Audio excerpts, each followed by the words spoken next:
Welcome and thank you for getting buckets in the first podcast in the SuperFriends era. We have good stuff lined up today. Kyle joins me as always. Kyle, how are you tonight? I'm doing well, Harv. All right, let's talk World Cup because this thing ends tomorrow, and I'm pretty excited to watch the finals. What do you got for us? Well, today's game, the 3-2 Germany win, was really about as exciting of a soccer game as you're gonna get. Tomorrow isn't gonna be as high scoring of a game for those American fans that have to have the goals to be satisfied with the sport. I think that Spain's gonna win. I think it'll be a close game, 2-1, 1-0. I just think there's more quality throughout like the entire Spanish team, from Casillas at goal all the way to whichever one of their stars they decide to start at forward tomorrow. I like the Netherlands, and I think it's because they're bright TV contrasting uniforms that they just stick out on my TV. Good for you. You sound very American in your soccer fanhood right now. No, I don't know. I'm rooting for the Netherlands. See, maybe that's what I okay, if we're going with that, I think I find myself rooting for the Netherlands too. But I mean, David Villa is so unreal right now. It's not even funny. He really is. I'm not sure if he can be stopped. I really don't like either of these teams because they're two of the teams that dive quite a bit, try to, I guess, draw fouls. Yeah. And it's silly. It's because they both play like really good soccer, so there's no need for them to dive all the time, but that's what they do. How good is Spain? Or I mean, what does this say about Spain that they've gotten this far and Fernando Torres hasn't scored a goal? I mean, it says a lot about the depth of them. The majority of the guys that sit on the bench for their team would come in and start for over half the other teams that were in the World Cup. A lot of them would come in and start for the U.S. That's just how deep and how talented they are.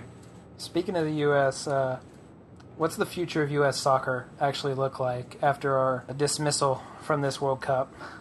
I think there was a lot of talk about how the future of U.S. soccer hinged on what happened in this World Cup, but I think more so it hinges on next World Cup because we need to sustain success. And whether that looks like, depending on the players that we have in place at the upcoming World Cup, the expectations will be set. Obviously, we'll have to get out of the group stage for America to be even partially entertained. But I think if we can get out of the group stage in the next World Cup, you'll see soccer in America become a little bit bigger because there's actually a little bit of sustained success. I feel like I feel like this World Cup is really, I don't want to say like change the mindset, but I feel like it is more popular. I feel like it did its job, and now I guess the job is to sustain that.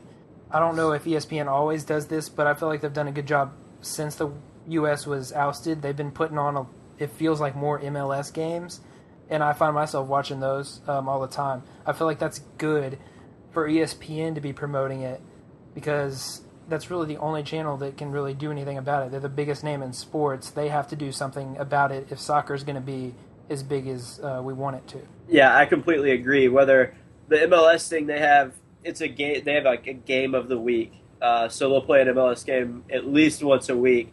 And then once the English Premier League gets started again, they'll normally have one of those games on, I think, either Saturday or Sunday morning. But I think another key is going to be getting the U.S. friendlies out there. Like in August, we play Brazil, and I'm sure almost nobody knows that. But we play Brazil in New Jersey, which, even though neither of us will probably bring our best players to that, it's still going to be a fun game to watch because we're playing the greatest country in the history of soccer. And we need to line up more games like Spain. I know that was in the Confederations Cup, but we're one of two teams to beat Spain in their past, 45 games. I mean, that's really impressive, and that wasn't hyped up near enough from an American standpoint. I feel like a lot of people saw us lose to Brazil after we beat Spain, but I don't feel like many people watched us beat Spain. Why is it that, like you talked about the game in New Jersey, why is it that the countries won't bring maybe their best talent?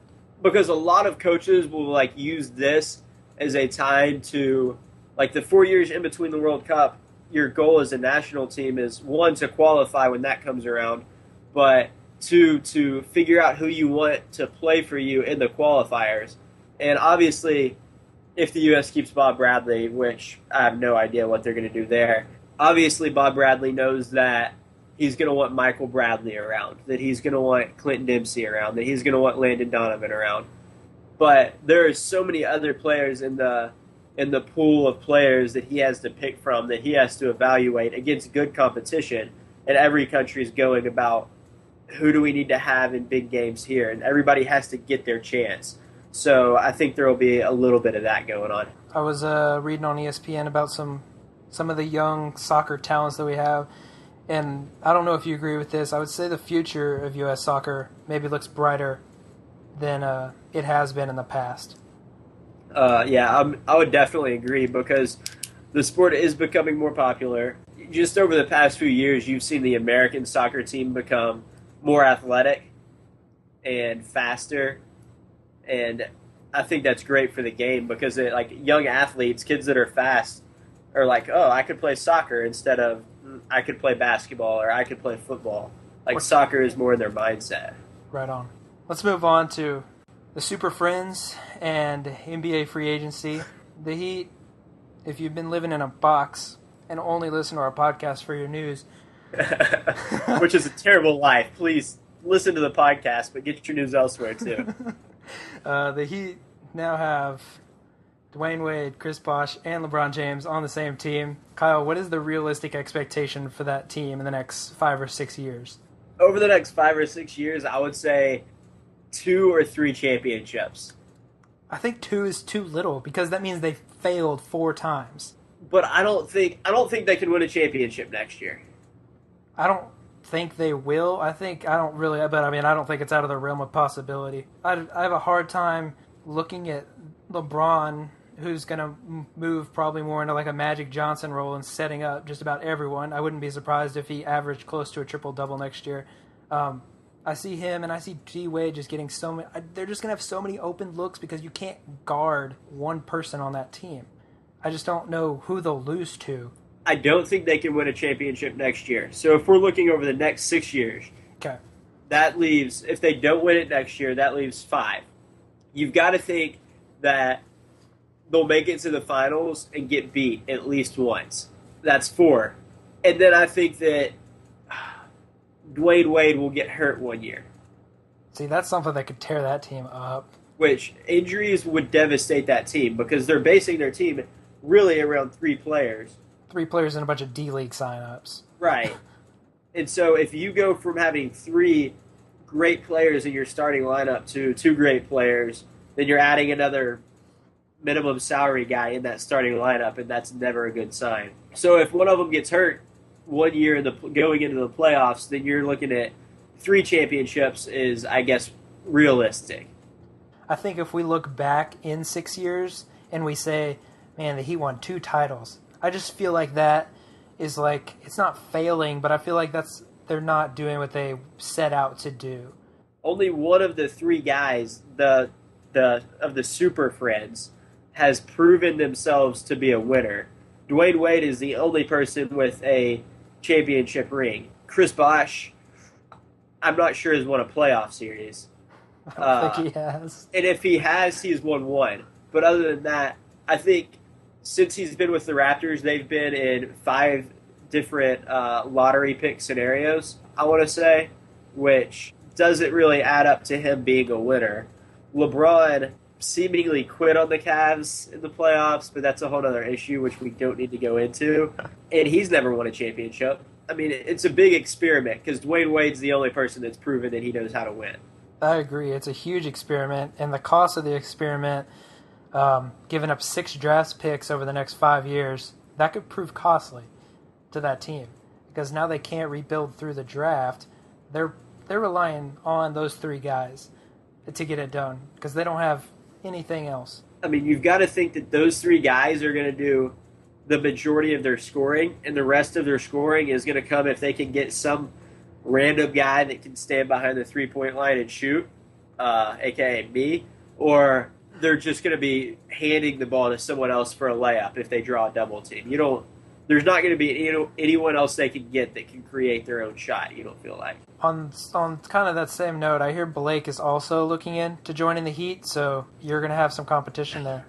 Or y'all can be part of the second team and y'all can go in together. I mean, instant scoring. Well, you have a left-handed point guard and a right-handed point guard, and both of you under 6 feet. That should work out well. Yeah, that'll work. That'll work really well. And he's bad at basketball, so it's whatever. Don't worry, he can't hear this. Yeah, he can't. He can't. But he might listen to it. Good, we'll play one-on-one. Something that should be noted is that Michael Beasley was traded for a second-round pick. He was the number 2 pick like 2 years ago, and he was just literally given away. I mean, I understand it, and they had to get him off the books just to sign those 3 guys. That's a steal for a team that doesn't need another power forward in the T-Wolves. That's a steal for the T-Wolves to give up a second-round pick for Michael Beasley, who's not as good as his second overall pick status, but he's still a pretty good basketball player. I mean, anytime you can get a number 2 pick, with the exception of maybe Darko, who they also have. Who they also have. Oh no! Anytime you can get a number 2 pick for a second round pick, you're obviously doing something right in the Timberwolves. But I mean, it's the price the Heat have to pay. I guess it's what they had to do. What do you think? How many wins do you think the Heat will put up next year? You want an exact number or like over, under, something? I mean, I think they'll win 60. I think they'll win 55. 55 and what does that make them? 55 and 27? Yeah. I can't see those 3 guys losing 27 games. Yeah, that's kind of true. I think they'll win 58 games. I changed my opinion. There you go, 24. So that kind of leads us into who the best teams in the NBA are going to be next year, and I think we're going to try to attack that conference by conference. We'll start in the East because it appears to be the more exciting division, or conference, excuse me. Harv, who are your top 3 teams in the Eastern Conference? In the Eastern Conference, I got the Heat up top. I don't really think it'll be close.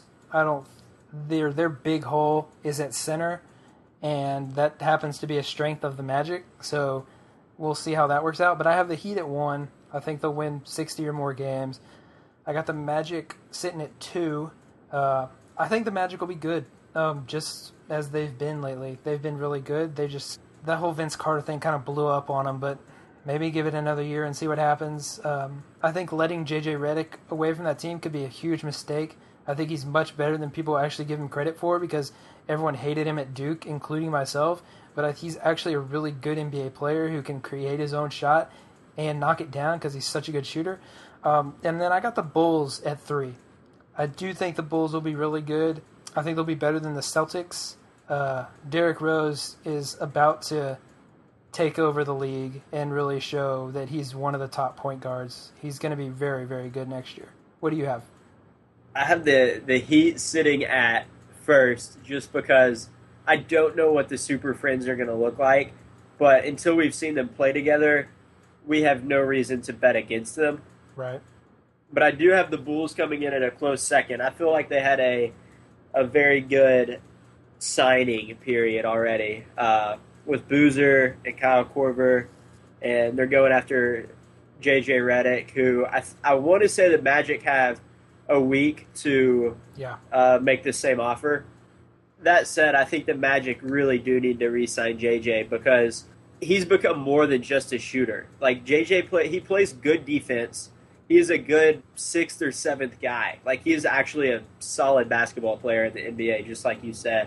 And then I have the Magic at number 3, just because they've proven over the past 2-3 years that they're going to be a contender every year. And I think a lot of this is going to come down to whether they'll figure out the whole Vince Carter thing a little more, or if they're just going to keep missing Hedo.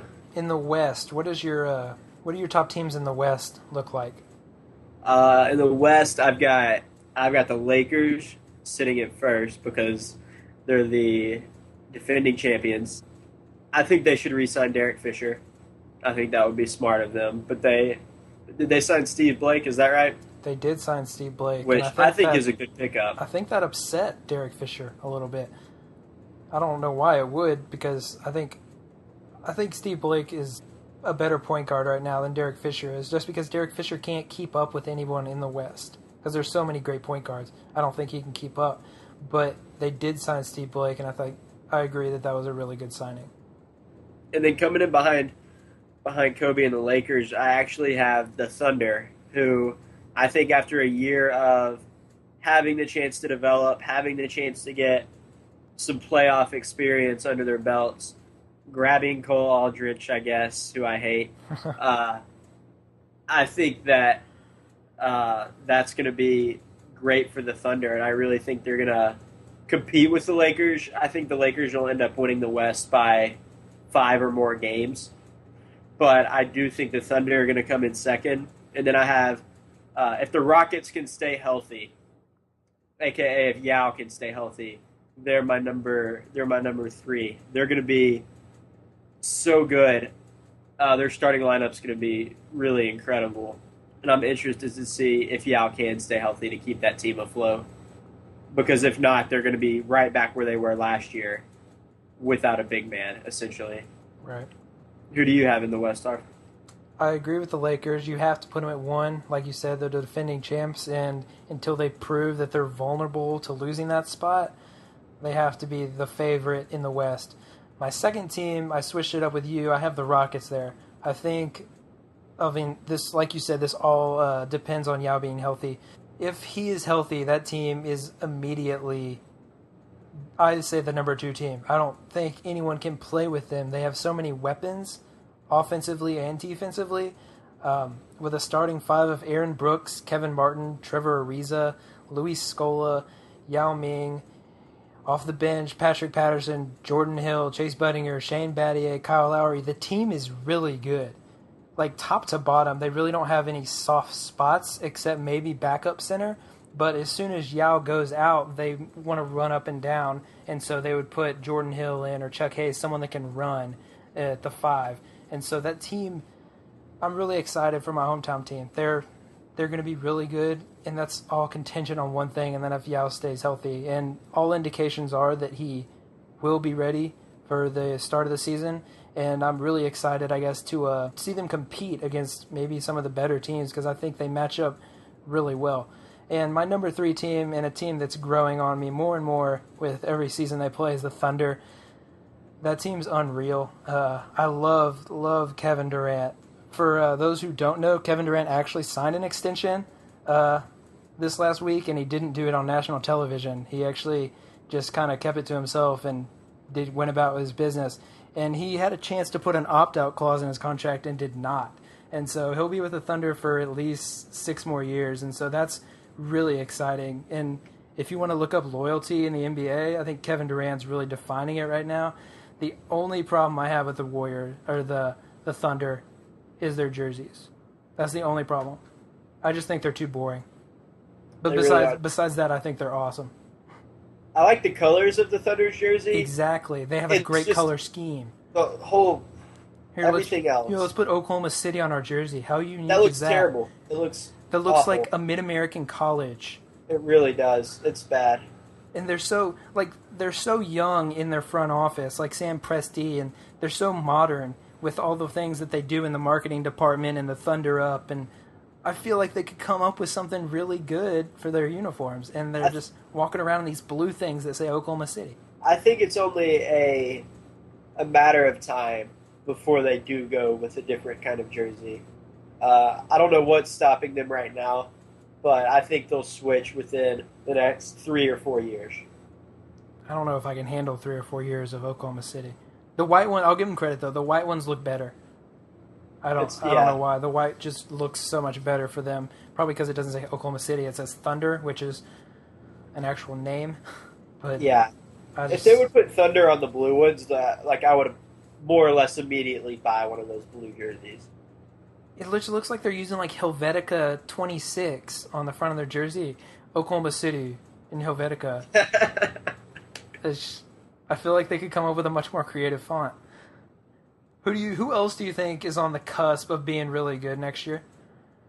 Is there any team Well, on top of your head? in the Eastern Conference, the first thing that comes to my mind is the Hawks, who are going to be on the cusp of being really good for the next 6 seasons because they put all their money into Joe Johnson, basically saying that they're okay with being a fourth or a fifth seed that loses in the first or the second round of the playoffs every year.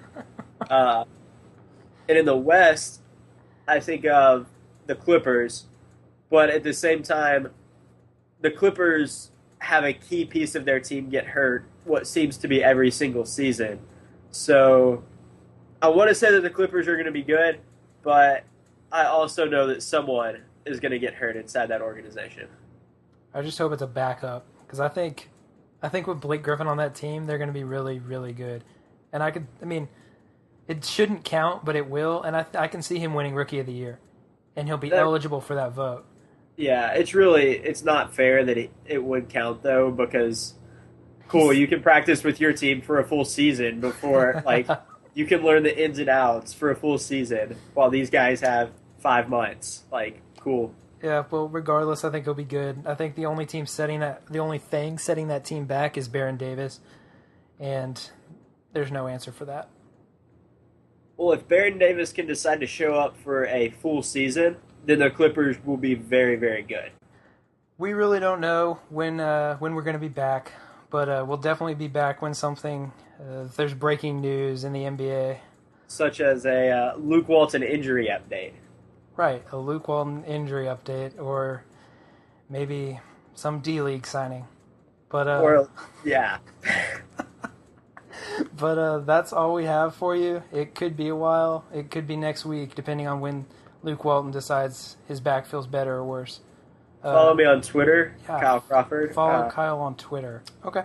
Well, thank you for listening, and we tried to cut it short today. So we love you guys and girls. Mainly the guys, no homo. All right, bye guys.